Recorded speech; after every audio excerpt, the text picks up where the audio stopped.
When it comes to the bongos, he doesn't miss a beat. Jack Costanzo is a world of wonder, hands down. Born in Chicago in 1919, Costanzo began his career not with his hands, but his feet. At 14, he began dancing at the Merry Garden Ballroom. But when the band featured a bongo player, Jack fell in love with the sound, fashioning his own bongos out of old butter tubs before putting a real set to work on the road with his dance partner, Marta. I used the bongos in the dance act. When my girl partner did solo footwork, I'd follow the feet with the bongos. That's how I started playing. Jack was only 17 when he married his dance partner, but when World War II broke out, Jack joined the Navy and was stationed in the South Pacific. When the war ended, the percussionist was back on the scene with big-name musicians like Dizzy Gillespie and Desi Arnaz. In 1947, Stan Kenton featured Jack Costanzo on a tour of the East Coast, where he earned the nickname Mr. Bongo. I feel very proud that we introduced bongos in American music, and I feel like it has established a permanent place in the music.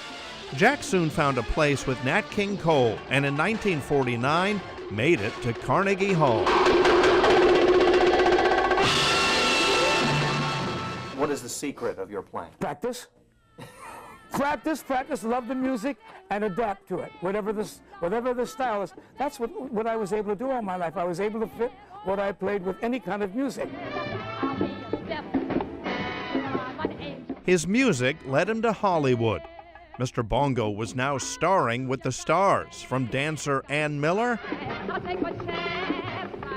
to Judy Garland. And in 1955, was even featured on national TV in Edward R. Murrow's person-to-person show as Marlon Brando's bongo teacher. Good evening, Jack Costanzo. How do you do, Mr. Murrow? How are you? It's fine. Well, I guess we're now ready to audition a new act. Brando and Costanzo. That even rhymes. Go ahead. Well,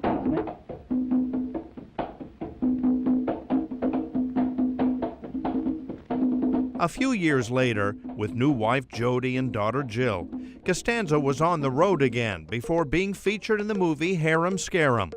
It was Jack and his bongos who set the scene for the king of rock and roll. Hey, little girl, you sure look cute to me.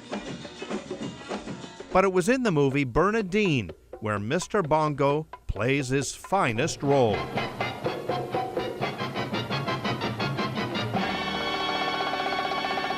I've always been very fast with my hands, always. But what really gave me that kind of speed was practicing the basic beat on the bongos. It's called a martillo. Like that. And I practiced it day and night. Tops of roofs in New York. They used to hear me in the whole neighborhoods. Who the hell's that up there? In the mid-60s, Jack met and married singer and dancer Jerry Wu. Soon they opened at the Tropicana. Then with daughter Cece and Valerie and son Jack Jr., they later moved to San Diego. Jack's career was about to take off again in the 1990s after getting a call from Desi Arnaz to go back on the road. But the man of Ricky Ricardo fame passed away a few weeks later.